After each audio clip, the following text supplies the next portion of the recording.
Well, good morning, everyone. Welcome to today's seminar, SL 2018 New Features and Roadmap. My name is Rob Lloyd, and I will be the moderator for today's session.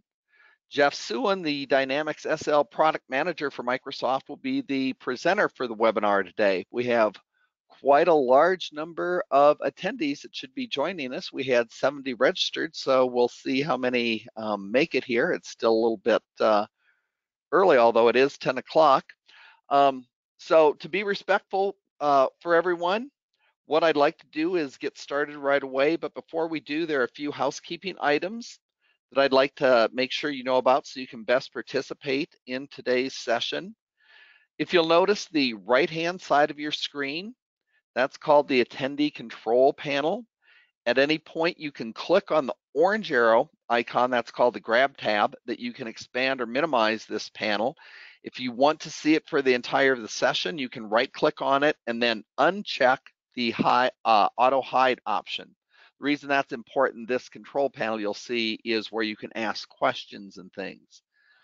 During today's session, you will have two options for audio. You have computer audio or phone audio, and you can switch between the two if you're having any problems. You simply click on the circle that's next to your preferred audio feature. If you are joining via computer audio, it's best to wear a headset for best quality.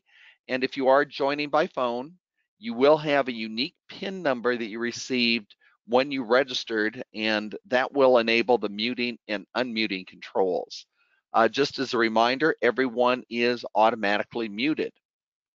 So what we'll do today is you will have the opportunity to submit text questions to Jeff by typing in the questions into the question pane that's on the control panel.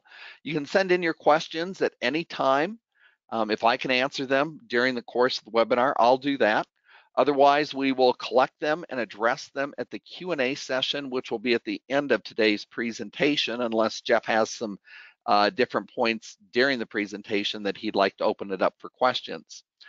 If you do prefer to ask the question verbally during the Q&A, there is a raise hand icon there, and you can click on that, raise your hand, and then I will unmute you at the appropriate time and you can ask the question live. Just to make sure everybody knows where that question pane is, I want to make sure, just go ahead, enter the state that you're from, just for fun.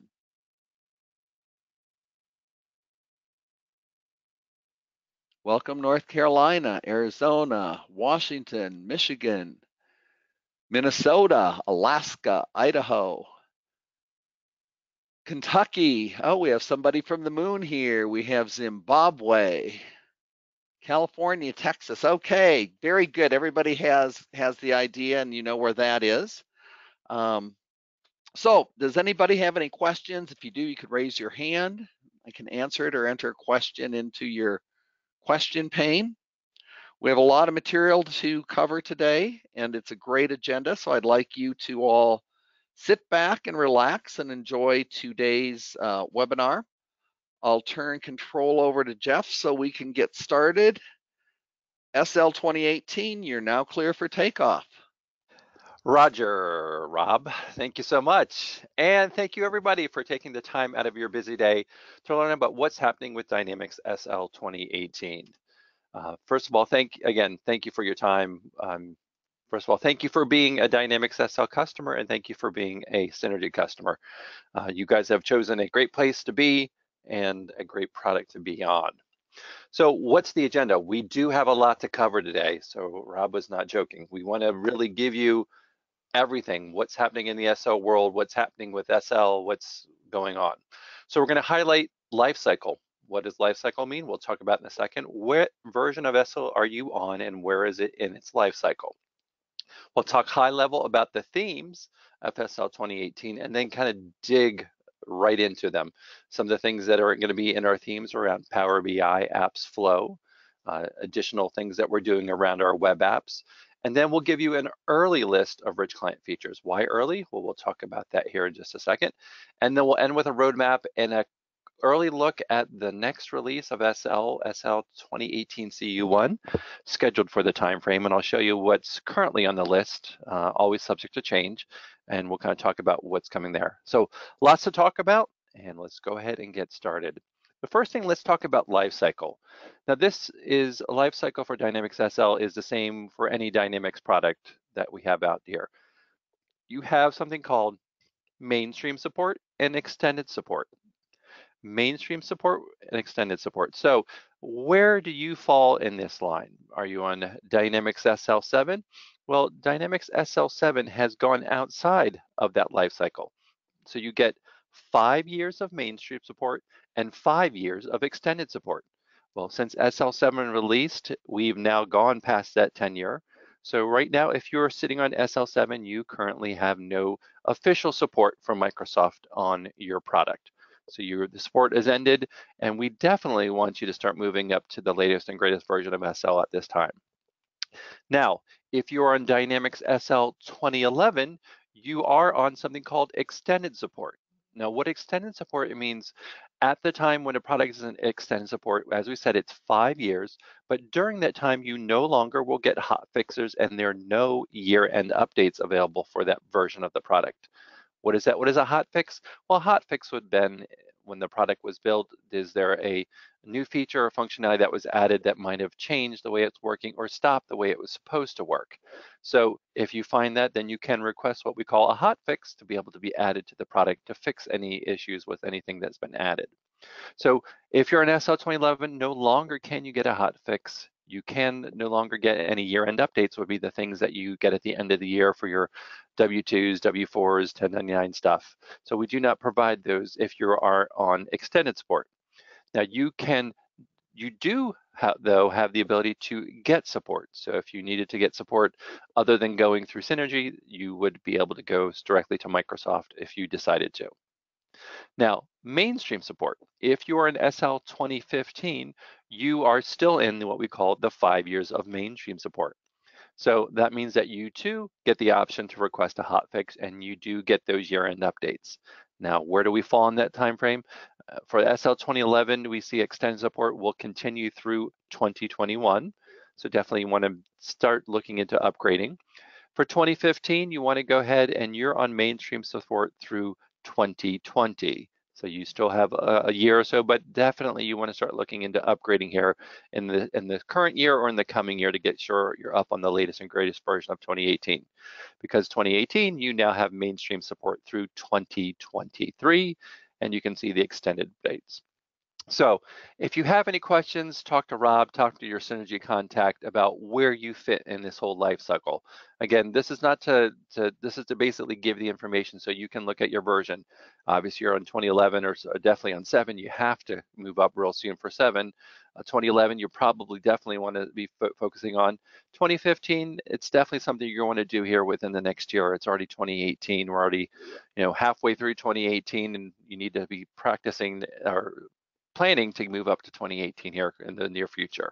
So where are you at in that life cycle? Take a look at it.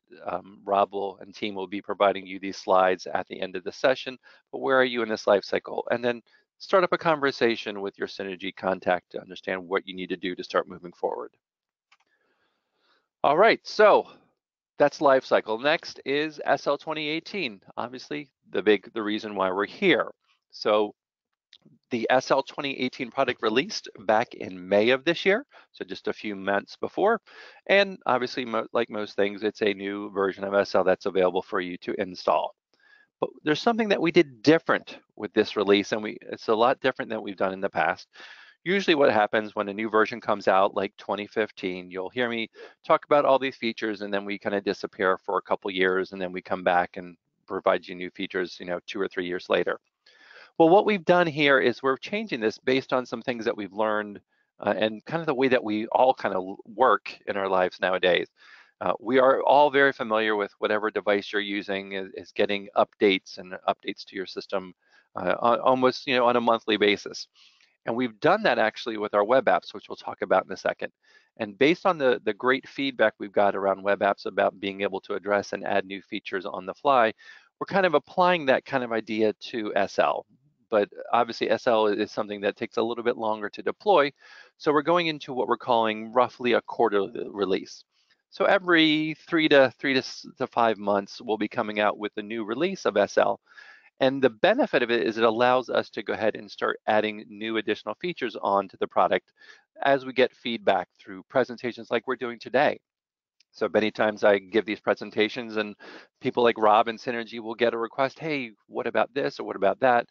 This enables us to be able to listen to partners and customer requests to see if it's something that we can fit into the current version, if it's something we can tweak in the product.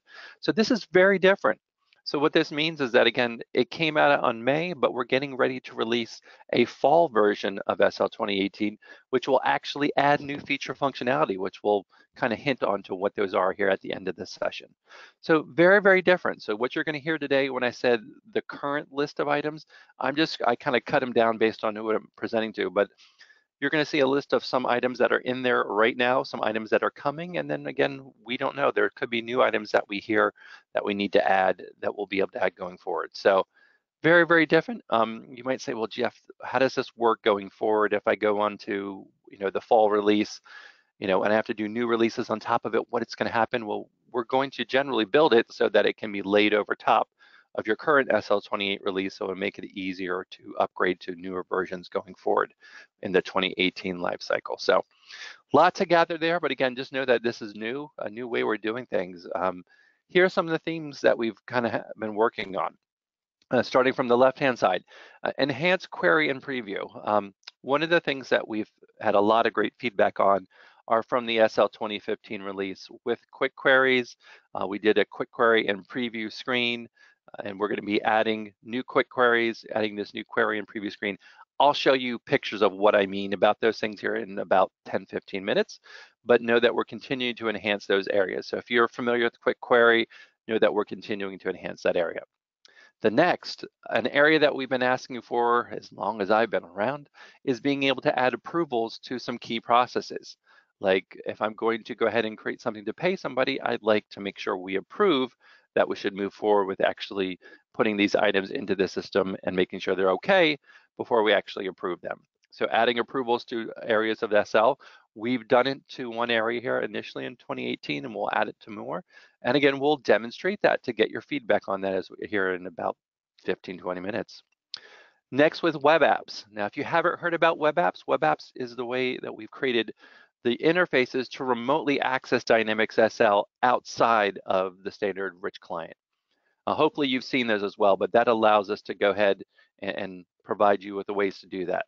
Now, the thing that we've talked about with web apps is we've been doing these monthly releases. I'll talk about them here in just a minute about those features, but we've had a lot of great feedback because we can get those great ideas from our customers using the product, add them to the product, and be able to see them continue to add feature functionality to the product. So we're doing that monthly, and we'll continue to do that. And we've added some new things for web apps for 2018, which I'll highlight as well. The next is optimize financials. There are things that we've all had to do in payables, receivables, and general ledger that have been in the product since the beginning of time. Some of the things that we're looking to do is I can't completely remove the way that things works, but I can make it easier to do things. So we'll talk about a couple of those here coming up as well. Project, obviously project is an area that we continue to enhance some features, some ideas about being able to look at preliminary and invoices, some time-related enhancements as well. Again, we will talk about that as well. And last but not least is this Power Suite evolution. Kind of sounds like a band or something. But what it is Microsoft is investing in 3 technologies that are very, very powerful to the whole client base of Dynamics, as well, of course, of Dynamics as SL as well. And before I try to explain them, why don't we actually kind of jump in and talk about what these items are. So the first is one called Microsoft Power BI. Hopefully you've heard of it. It's something that Microsoft, again, continuously is investing in. And the nice thing about Power BI is basically a way of an analytic tool that will allow you to provide visualization into your data. Now, this data could be as simple as you've got an Excel document sitting out there, or it can be as complex as a Dynamics SL database or even something larger. So the nice thing about it is Power BI provides us with the tool where we can build the interactions into our data, whether it's a graph, whether it's a map, chart, whatever you happen to do, gives us a great way to do it. But the nice thing about it is once you create it once, then you can share it with other people inside your company, and we can all start taking advantage of the insight we can get from these interactions. So think of it as a tool, again, that you might start using just in SL, but you can use it really across your whole company. Now, if you're interested in learning a little bit more about this, we started working on Power BI back in the end of I guess I'm getting my years, about when 2015 CU2 came out, which is about a year and a half ago. We created a document that you can get today. Talk to Rob or talk to your Synergy contact about getting this document. Because what this document will do is if you are just interested in understanding the basics, how do I connect SL to Power BI or Power BI to SL? What is the process? What do I need to download? What do I need to use? So this document right here will walk you through that. So again, you can get that from your Synergy people. That was available before, but it's also available here for 2018 as well. Now, all on top of that, obviously me creating a document or we creating a document that you can understand how to connect is very nice, but you're not going to use it unless I provide you with a dashboard that will provide you with information. So what we have here is we've created a Power BI Dynamics SL project dashboard that provides you information that if you're using project today, that you can connect to it right out of the box, connect it to your database and be able to start looking and viewing your data. Now, here are the things that we include in this initial dashboard. First of all, in the middle section here, we'll be able to look at labor versus expenses. How much is our labor as a percentage of the whole of our product versus expenses? Well, this is obviously not a really perfect example, but you can see expenses are everything. But it allows you to take a quick look to get the breakout of how we're doing labor versus expenses.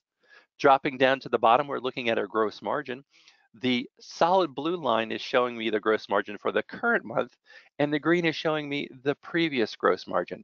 And the nice thing to see here is that we are improving across all areas, so I'm feeling pretty good about this. But again, provide me that visual. I can click on one of these to get more information, but give me that visual that lets me understand what's going on.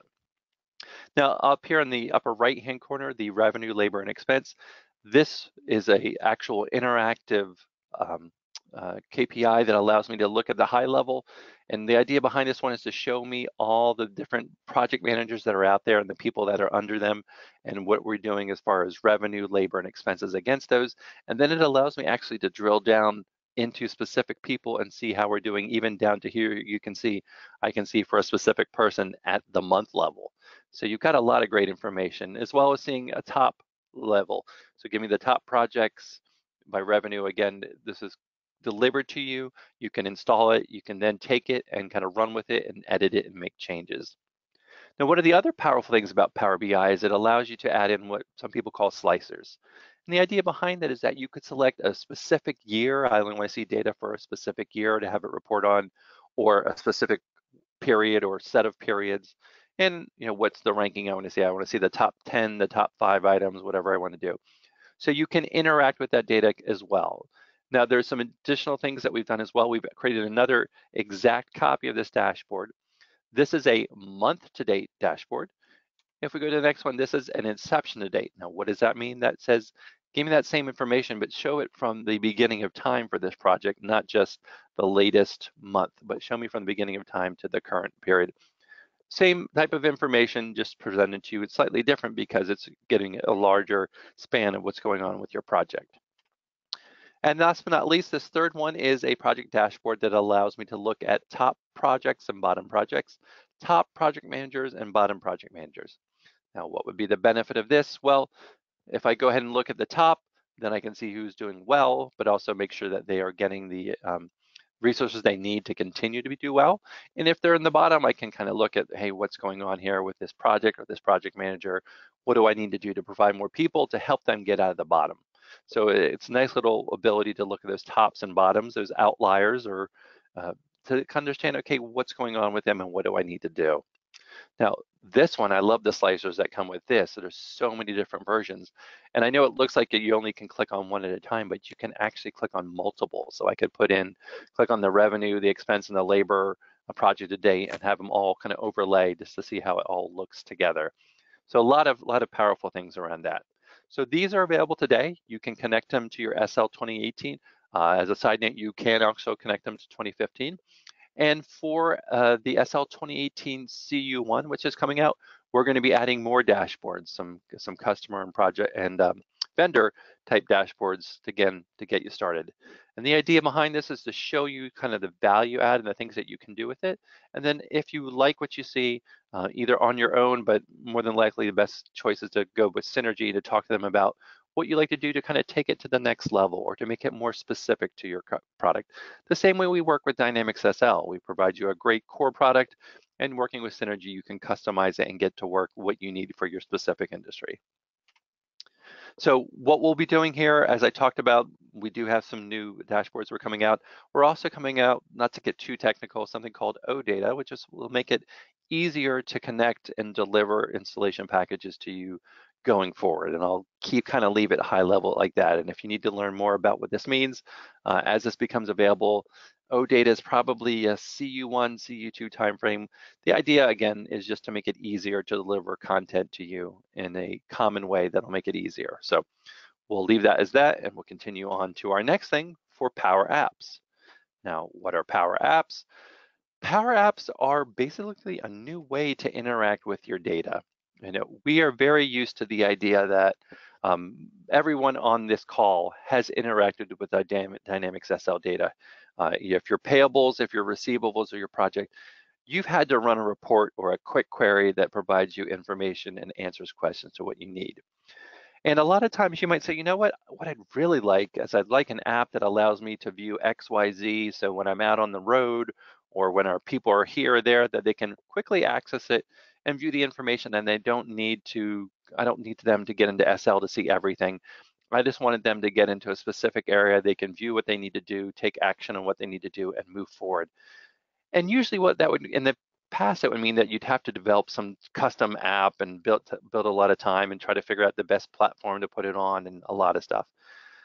The idea behind Power Apps is that you can build that same interface once yourself, connect it to your data, and if you, again, you know the basics of what's out there, create a nice little application that can run on your tablet or phone. And then after you're done with it, then you can actually go ahead and post it out and share it with people. And now it's available on the web and people can access the data and that are given access to be able to view that information. That's a completely different way of thinking things and something that we're very excited about. We think this is something that's going to make a lot of sense for a lot of our Dynamics SL users and Dynamics users, or again, I'm focusing on the SL part, but this is something that can be used across your entire company. So if you're just thinking of a simple, hey, I just need a list of projects, vendors, customers, sure, very simple. Or if you want to get more detailed and you want to throw in budgetary information and graphs to show you different ways of looking at your data, again, that can be done as well. You really have a gambit of the simple to complex. And again, the idea, if you look here, this is something that can be pushed out across all different platforms. So it's not reliant on a specific product or a specific platform. It can be used everywhere, which is hugely, hugely popular. Now, another item here, along with Power Apps, is called Microsoft Flow. Now, the idea behind Flow is, I think, it more of a way to monitor and notify and take action on the information.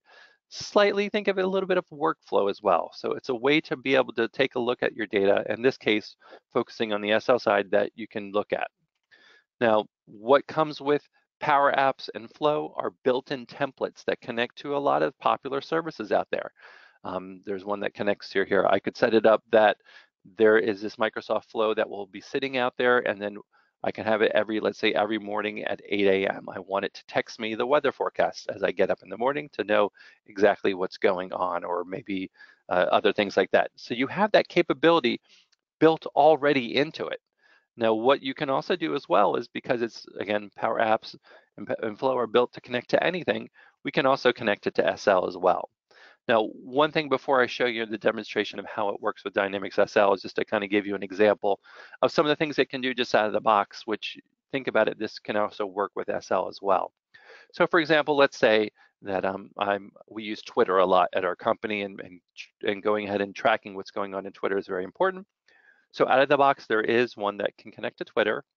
Let's say Rob says something very nice about Dynamics SL. He uses the Dynamics SL hashtag, so I can see that he's done that.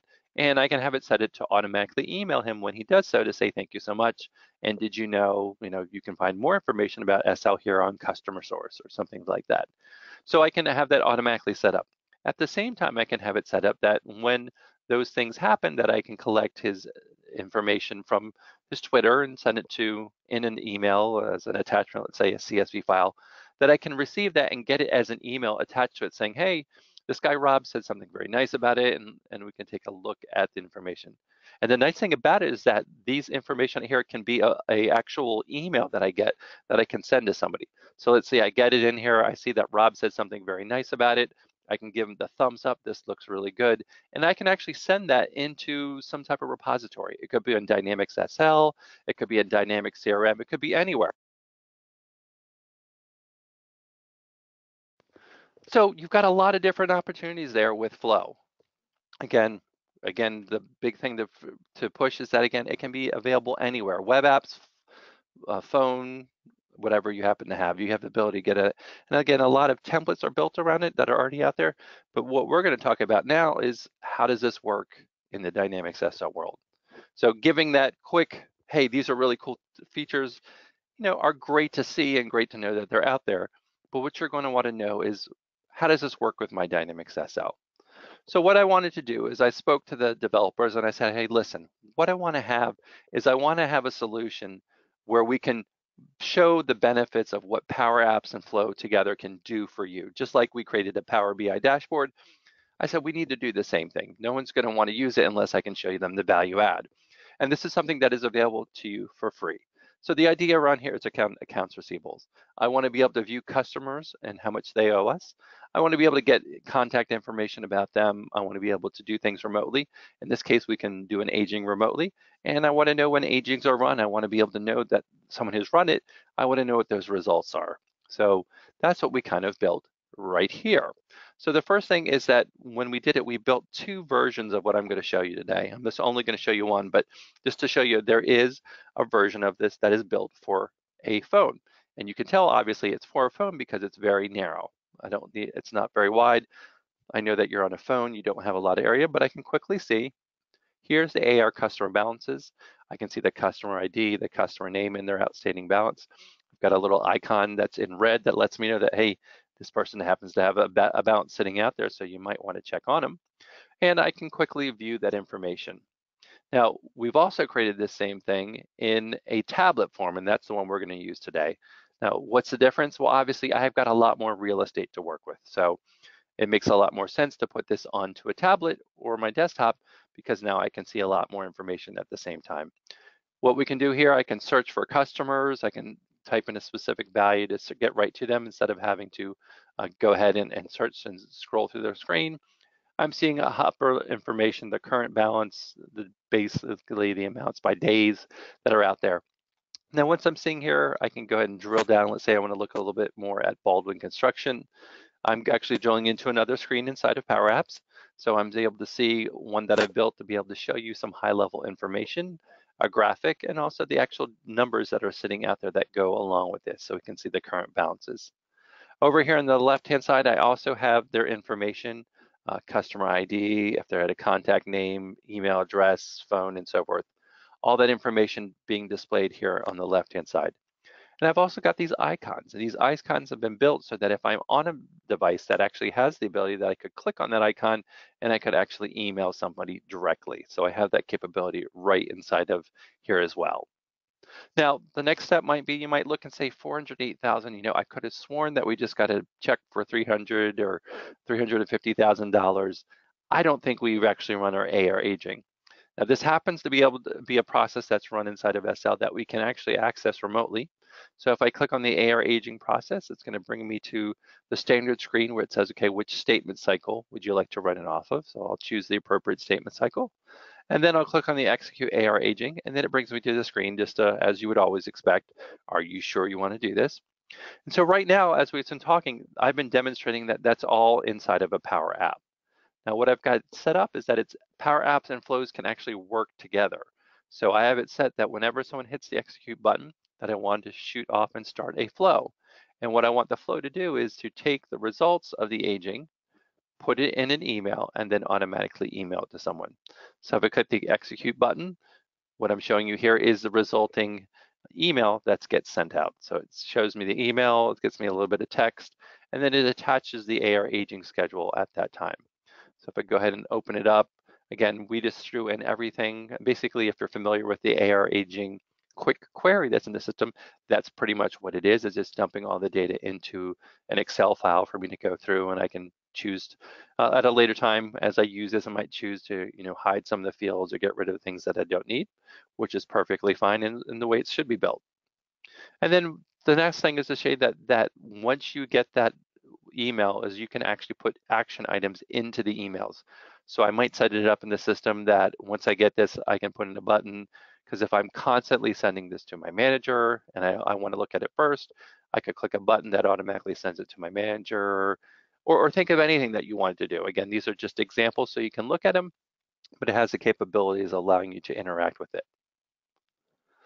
So that's kind of the Power Apps and Flow. Again, as we talked about, this one that I walked through, the tablet and phone version are available today for people that are up on SL 2018. I will say as a side note, if you're in SL 2015, you could also take advantage of that, but definitely connect with your Synergy people to understand how you can get a copy of that as well. The next is around web apps. Web apps is the way that we provided people to get remote access to Dynamics SL. Obviously, web apps came along long before the idea of Power Apps, and it is a way for you to host some of the key processes of Dynamics SL on a website that can be accessed across Apple and Android, Microsoft, whatever device you're on. The items that we have that are available, obviously, you'll see, I'll let it load here for a second. All the items in the darker blue on the left-hand side of the screen are focused a lot on our project people, obviously. Everything from being able to set up a project, set up the employees or resources that are working on that project, setting up the rates that we'll use to charge for those items. And then once we have them setting up, people being able to put their time individually, putting the time for multiple people into the system, putting expenses against those items as well, and then the appropriate approvals that go along with those items as well. Then once you've got your project, people are putting time and expense against it, you need to be able to look and see how we're doing. So the project analyst shows you how you're doing financially against your project. We've also added these light blue items up here, allow us to actually get a little bit better view of what's going on in our project around employees. So I can set it up in the system that Jeff needs to be, 65% billable. So I can set that up in the system where we can track how he's doing against that. I can also use this resource planning feature that allows me to look at how much I've budgeted. So I've budgeted, 250 hours against this project for consulting. This resource planning allows me to say, well, who are those people? I know that I said I needed 250, but is it Jeff? Is it Rob? And the resource planning screens allow me to set it up and kind of drop Jeff into these different areas, or Rob, and come up with some ideas with the hours, and then save it and then come back to it. And then if I'm ready and I like it, then I can actually commit to it and send it over to SL to update the budgetary information. Now, dark blue right underneath it, the customer, vendor, and payroll employee maintenance screens are now available remotely. So if you have people that work remote or different offices and you don't want to have them to remote desktop in and they just need to be able to get to the vendor and customer information, perfect way to be able to get that with the web apps. We've got some lookup screens in red, our inventory reporting. We do a whole host, about 78% of the reports that come with SL can be accessed remotely on your tablet, phone. Very, very cool. We don't require that you install anything special to run the reports. They are run at your server and you can actually pick them up. And for anybody who's questioning, no, we do not use AppSource to run those reports. We also have the entire quick query functionality in reports, so you can get those remote as well. So reporting, quick query, our core reports obviously available, but if you have any custom ones out there, they're accessible as well. For our requisition users, your item request entry and approval is available. For our payroll, not the people that are using time entry, but using payroll, that's available remotely. We've also added in SL 2018 a new screen that allows us to look at the time card status, a project charge and change order, as well as being able to add external links to websites as well. So lots of things, we continue to add items there. So as we were talking about, the whole idea of SL 2018 and doing quarterly plus releases came by the fact that we do these web apps releases. Approximately once a month, we continue to add new features. Now, some of the things that we've added over the years, our new interface obviously is a graphical interface, makes it much more easier to click on with your finger, obviously, but also looks a lot nicer. For SL 2018, we added this new idea. We talked about the fact that you can run reports in web apps. What's nice about this is we actually have, if you look at the screen, you might say, Jeff, this looks a lot like the ROI screen when I'm running a report in SL, and it is. It's built off that same idea. One of the new things we added is the ability to go ahead and set up the ability to say, hey, I'm about to run a report, but you know what? I want to send it to this specific person, or I want to send it to a group of people. And what it will do is that when I go ahead and submit this report, it will go into their quote unquote queue of reports, and they'll be able to view it on web apps as well. So that's really exciting functionality. Also, for anybody who uses TimeCard, it allows us to view the status of our time cards. And we can see right here that all these people that should have had their right now, I see that all their time cards are missing. They haven't been created yet. So I can click on the left-hand side on their IDs and send them a communicator message. Or on the right-hand side, if I have email on my system, it will automatically allow me to email them and ask them where is their time card. So a great bit of functionality needed for people using projects and time cards. So again, we continue on with the monthly releases and hotfixes and new features as we go forward. If you are currently on web apps, whether you're on 2018 or 2015, definitely reach out to your Synergy people. They're probably one of our top partners that connect with us about questions around new feature functionality. Connect with them, and then they can connect with me, and if needed, we can talk directly to talk about some of the things that you'd love to see in web apps or existing features that you like to see enhanced to make your life easier. We're always looking for those things, whether that's web apps or in the rich client as well. So let's jump to now. Okay, Jeff, you talked about the great things. All of those things that we've talked about, this is all SL 2018 items. Let's get to some of the things that are more what you're used to thinking about, which is the rich client items. So the first question I usually get is, well, what do I need to be on to be able to take advantage of SL 2018? Well, the first thing is you need to be on the latest and greatest versions of Microsoft products. For example, Server 2012 R2 or Server 2016. So either one of those, and you can see the versions. SQL-wise, you do need to be on SQL 2014 or 2016. SQL 2017, just as far as when we were done our testing and so forth, just happened to fall out of the initial release, excuse me, but it is coming in here with the CU1 release. We see no reasons why it wouldn't have worked with SQL 2017, but by the time CU1 releases, we'll have a chance to go through all of our complete testing on SQL 2017 to give you the official okay. Not that we see that there was any reason why it wouldn't work, but we always want to go through the tests before we say yes, it's available. Latest versions of Windows, latest versions of Office 2016 and 2013, as well as 365, and the latest two versions here of SharePoint. So again, see where you're at. Again, you'll get a copy of this, so don't worry about copying this down. You can get a copy of this after this. So here is SL 2018.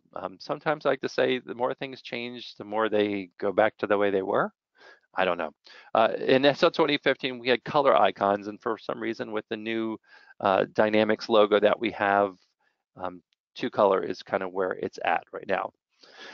Wait around, we'll change it again, don't worry. But again, it looks pretty similar, which it should be. Again, a lot of this is just that the graphics and the interfaces have changed slightly to take advantage of the new look and feel of the Dynamics logo.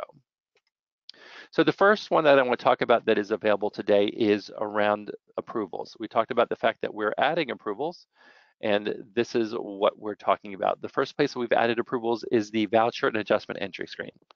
And think about it. Right now, you might have it set up internally that Jeff is your data entry person, Rob is the manager. You might set it today that you say, Jeff, please don't do any releasing of the items. Please let Rob know that they're available, and Rob will come in and look at them and move forward. So you've separated duty, but we've added a new ability to make sure that you can turn on and separate that ability by actually having a real approval process. So first of all, this is not a requirement. You don't have to turn it on, but if you do turn on the approval process, then what will happen is if I come into the screen, you'll see a new option here, submit for approval. we didn't want to hide everything. We didn't want to make it change everything too much. But when you come in and if I accidentally tried to release something and approvals were set up, I would get the notification that batch must be approved before I can release it. So if I come back in, I choose submit for approval, I click on the finish button, and then it has been submitted for approval. Now the status is different. The status is W, meaning it is waiting to get approved or rejecting, so it's a W status. So now we couldn't use S means suspended, so a little side note there. So it's waiting for approval. Now what will happen is that the approval will then come into the system, and when the approver comes in, you'll notice they have two options. They can approve at the document level. So I could say, okay, I want to approve, there's 10 documents, I'm going to approve 9 of them and reject one because I found an issue. Or of course, if I just wanted to make the change, I don't need to make that rejection. But either way, so I could do it at a document level or at the batch level. So let's say in this case, everything turned out fine, it looked great. I can go ahead and click on approve. I can put in a reason why. It'll either default to a generic statement that it puts in there if you don't put a value in, or I can type into it as well. And then what will happen is once it is approved, what will happen is the approver, person who got it approved, Jeff comes back in, and the status is now approved. Now, because it is approved, now I can just do the normal things. I can do a release now or release later. So you see, that's kind of the idea behind approvals, is kind of taking existing screens, adding some functionality on top of it. So we've got a lot of great feedback. We're making some tweaks for CU1 based on some great feature requests around it. But the idea is that once we get through kind of one iteration of everyone giving their thoughts on this, that we'll start rolling this across different areas, which is something we're really excited about. So as far as approvals, it is pretty straightforward. It is either 1 or 2 levels of approval. Approvers can either be by user or by groups. So you could say, hey, any of these people approve the first level, any of these people can do the second level. You can set that up and it will allow that. We can do approvals for an entire company, so everyone's always going to be, here's the people that approve it always, or you can do it specific, company A, here's the people, company B, here's the company. So you have flexibility of being able to set that up as well. So very exciting, we're excited to have that. Delivery options, one of the things that we're working on is being able to get notifications through Flow, being able to approve things using Power Apps and web apps. So those are some of the things that we continue to work on as well. Now, the next area, proposed areas, again, we're looking at journal transactions, potential looking at purchase orders. But if you have a thought on where you'd like to see approvals next, we're always looking for your input. So definitely connect with Rob and Synergy and tell them where you'd like to see approvals next. Now, the next one is kind of a throwback in my mind. This is a feature, again, available right now out of the box in 2018. There is the idea that when SL 2015 came out, when you would come into the screen and do a PV lookup and you typed in a value of ON, it would search and find in this particular name field anywhere that the value ON is contained in this screen. And that's why you see the phone company along with Jameson and Raymond as well. So you're seeing all those because ON is in there. Now, what it was prior to 2015 is that if you were to type in the value T, it would only take you to the ones where T was the very first character, and that's why you're seeing that here. So believe it or not, we got enough pushback that said, you know what, I'm a begins with person. I don't want to see contains. So we've added these 2 boxes at the top of the screen that allows you to choose between begins and contains. So you have that functionality back if you like it. You can even set it up what you want your default behavior to be. I'm always a contains person. Rob isn't always begins with, so we can set that up and have it set up the default that way for you. Coming in the future, vendor inactive, a common ask that I've always had is that we want to be able to say that a vendor is inactive. So we have hold in one time, but the idea is that this person should no longer be used. So when we add this feature in, the idea behind it is that if they're inactive, that this vendor can no longer create new purchase orders for that vendor, or you can no longer do new vouchers and adjustment entries for that vendor, or getting real extreme, there's no checks can be cut if this person is inactive. So we're really looking into actually adding some functionality that I think is going to help us all by using that new inactive feature and really restricting things as well. Now, the next one is probably one that a lot of people on this call don't need, but we're going to add it in anyway. If you ever do a general ledger entry, we always put the period of post to the right place, right? Yep. So if you happen to put in your period to post incorrectly, then what we'll allow you to do is in the GL batches screen, we will actually show you the period to post that's for a batch. So that's the first thing. We're going to add that field so you can see it. Second of all, we're going to make it so you could go into initialize mode, meaning that you have access rights to do this. And if I accidentally put it to 2025 and it should have been to 2018, that you can come in and change that value inside of here and then post it. So something that I think that's, again, something that's never been able to be done. It's a simple fix. It's something that we can all see the value add to it, and something that we're looking forward to adding. And this is not there today, but this is one that's going to be coming in the future. Another one is the query and preview. So hopefully you see the screen and go, oh, yep, I remember this. This is the idea inside that you're able to go ahead and click on a specific entry that's in the system and see a preview of what the invoice would look like if you release the batch right now. And the idea behind it is that you want to be able to see, if I release it now, this is what it would look like, because you want to be able to stop and say, oh, wait a second, that's not correct. I need to go ahead and make a change to the batch, because the whole idea behind these query and preview screens is that seeing things before you release them in a batch are really much more valuable, because then I don't have to do any reversing entries. So that's the idea behind these. And the idea is where we'd be putting this in other areas like the journal transaction screen, maybe a check preview or a voucher adjustment batch preview. Again, places to be able to see this. Again, the idea is before I release it, being able to see this and see what the results would be is as much of a big value add to me. We have some additional quick queries that we've gathered over the years around financial and project and more areas that we're going to be able to add to the core product, not in the initial one, but coming in CU1 or CU2. Here's a big one that we're looking forward to, void check and voucher at the same time. So there are, I think it's 3 or 4 or 5 different steps you need to take if you wanted to do void a check and then create the voucher at the same time.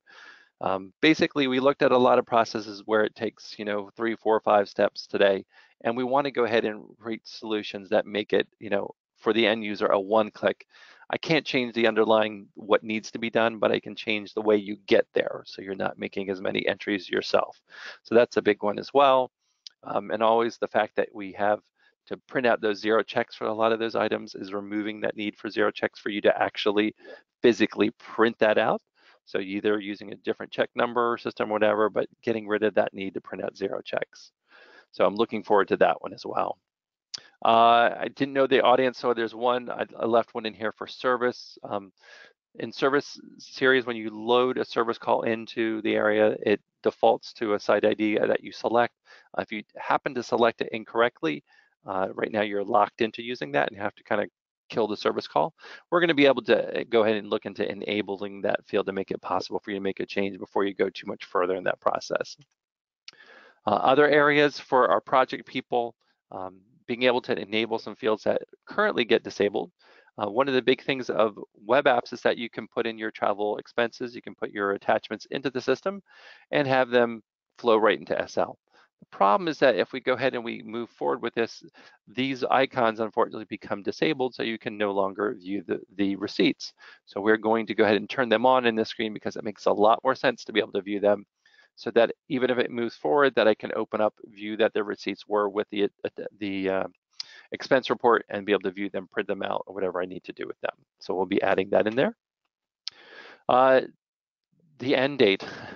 The end date of the project has been a field that's been in there forever, but it's really just there for informational purposes. So the idea is that if we reach the end date, that, well, maybe it should do something. Now, again, you don't need to make it, but if you turn on this feature, it will be able to turn on the end date, and means that no longer can I do any time or expense entry against a project that has passed its end date. Again, some stuff that makes sense. A lot of it we haven't really enforced in the past, but adding that functionality as an option.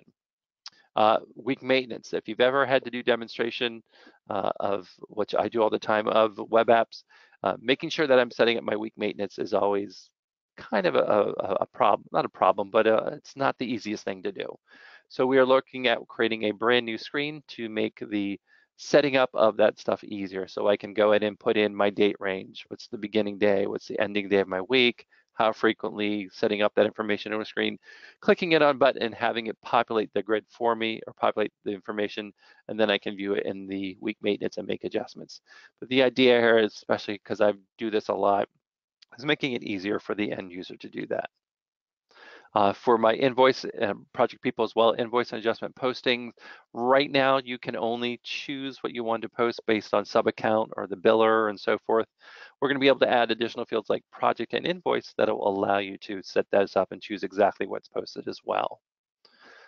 For my project invoice people, one of the big questions I've always had is, Jeff, it's always a pain to print out preliminary or final invoices. Can you add some functionality that will allow us to save this information to a common place so that if I do print out my preliminary invoices, I can point a project manager to that location and say, go ahead and take a look at it.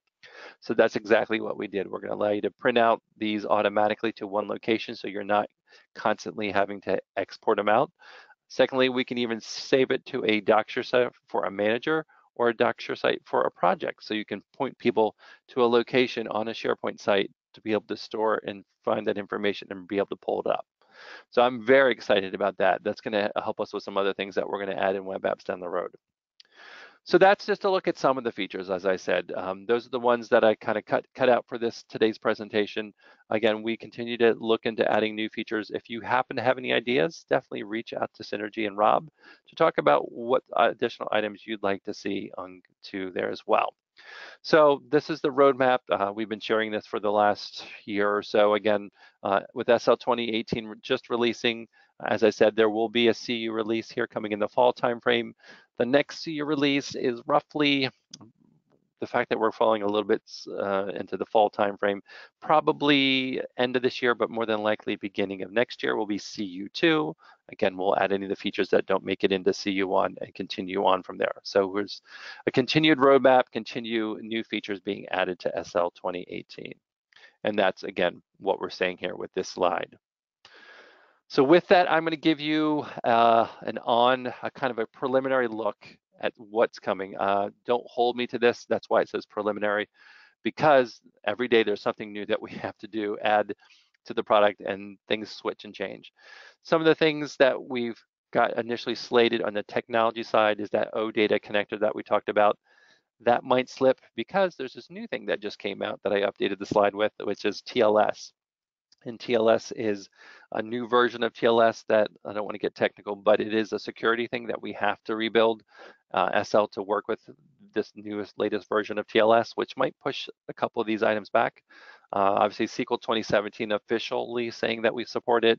Some things for database encryption that we have to do. So unfortunately, technology sometimes pushes some things back, but you can see the other things listed below that we are potentially going to be releasing.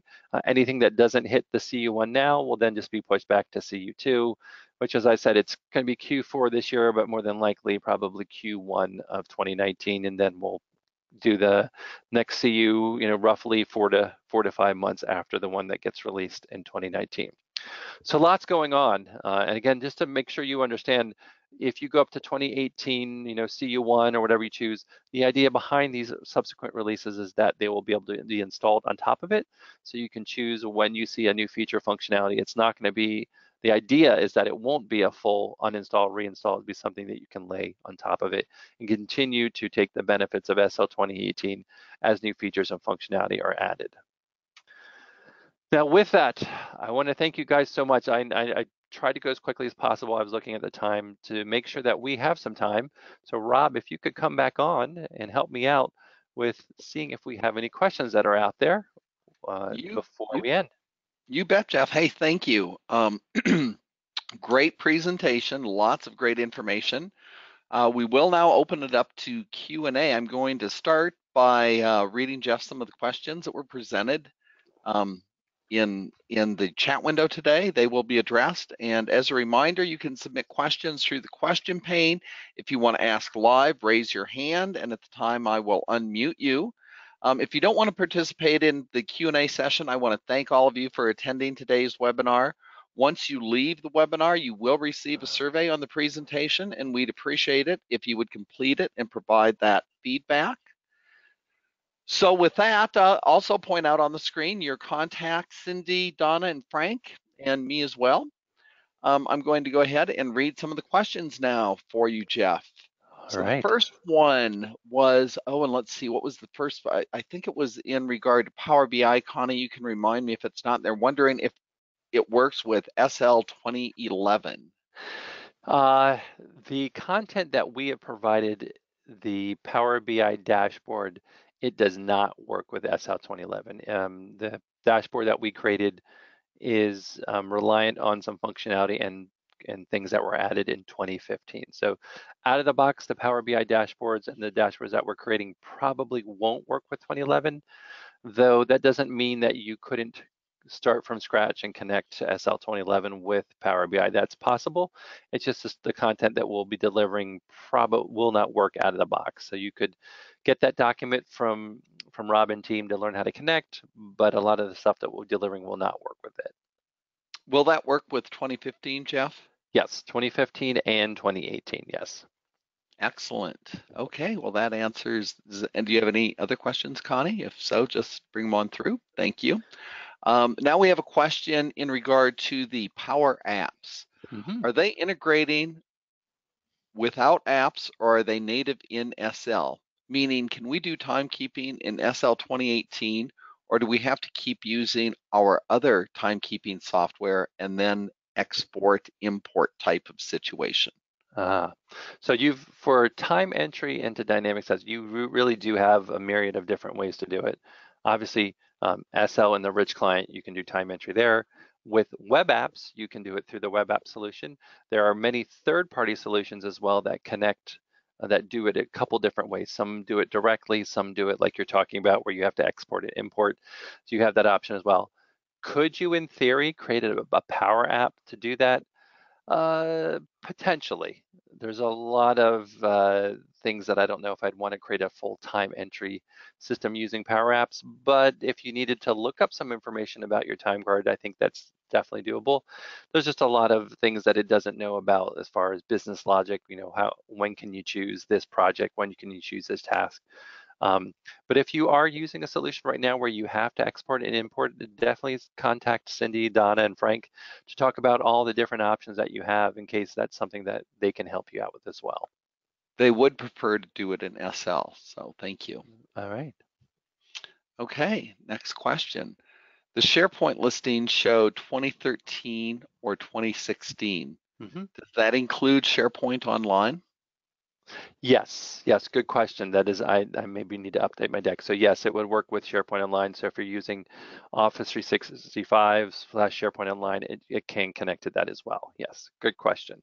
That is a great question. There should be a little award for that, so you know to remember to update the slides. Okay, let me see here. Let's see, do I have everything?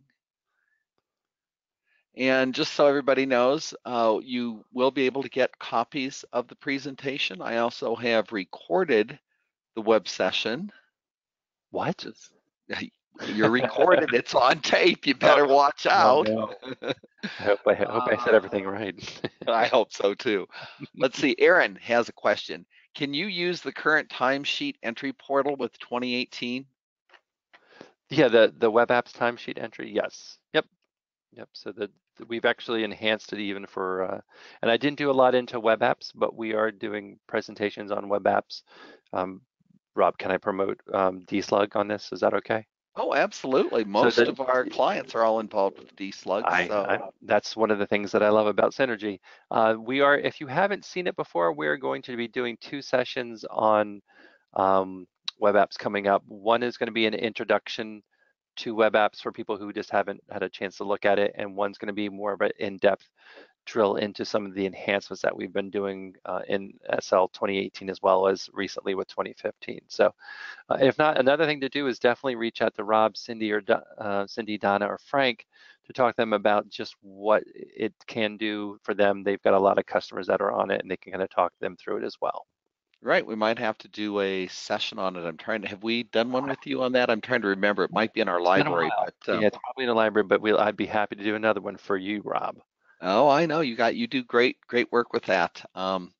By the way, DSlug, if you're not a member, contact me about the Dynamics SL user group. There's an annual conference this year. It's going to be is it April, and down in Anaheim. So just a Yes. little note there, Rob at Synergy Business, or feel free to give me a call. My email address and phone number would be in every email you receive from me. Okay, next question. Can you use the current timesheet entry portal with 2018, or did I just ask You that one? just, I just wow. asked that one, sorry. Are there plans for Teams if SharePoint Online is supported? Oh, for working with Teams? Not currently, but I like that idea. I mean, because Teams and SharePoint work together quite well. I like that idea. I will take that down as to what we can do since we already work with SharePoint, what it might take to work with Teams. But not out of the box right now, but that's something definitely to think about. Thank you so much. Yeah, excellent. Thank you, Brandon. Okay, let's see. Are there any other questions anybody has? Let me just check. If anybody has raised their hand and wants to ask a live question, I don't see any.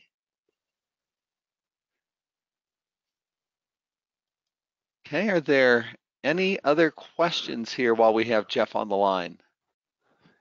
And if you don't remember them, if you're like me and you forget, definitely reach out to Rob, Cindy, Donna, or Frank. They have direct connections to me, or if you want to reach out to me directly, I'm happy to do that as well. And feel free to reach out and ask them after the fact, and they can always get in contact with me. We have another question, Jeff. Not so fast here. What type of hardware is needed to run SL 2018? All right, that was back in my thing as far as what you needed. Um, Look at the attachment that I send you, Rob. It'll give you all the latest system requirements. I don't know all the requirements based on what version of SQL and Windows off the top of my head, but basically, if you look at the latest version of SQL, the latest version of Server, and go back one, any of those things would provide you with a listing of it. Or again, Rob, do you guys host there at Synergy? Oh, you bet. We will. Yep, there we have lots of options in how you can run with SL here. Yeah. So And absolutely. that's gives you another opportunity. Definitely, as you guys, not to derail us, but as you look into upgrading to SL, talk to them about what are your other opportunities as far as hosting that might make more sense for you. It reduces your cost of your equipment and might be an option for you to think about as well. Right. Just as we step into the cloud and everything, it's just one of the steps towards offloading all the hardware requirements and IT requirements that you have to do yourself. Also, Jeff, you mentioned you're going to send me that listing. So, John, I can get that sent out to you if you'd like it. Just And that's in drop the me. yeah, it's in the PowerPoint. Okay.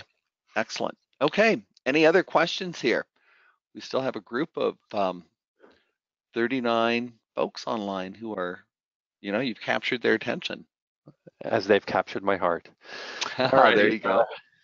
Well, Okay, well, I don't think there are any more questions. So with that, thanks again, everyone. You will receive a survey following the presentation. If you just take a few minutes, it's multiple choice, very easy to complete. I'd really appreciate your feedback. Okay, with that, we will end the Q&A. We will end the webinar. Thanks again, Jeff. And if anybody has any questions, you know how to get a hold of me. Okay, thanks, everyone.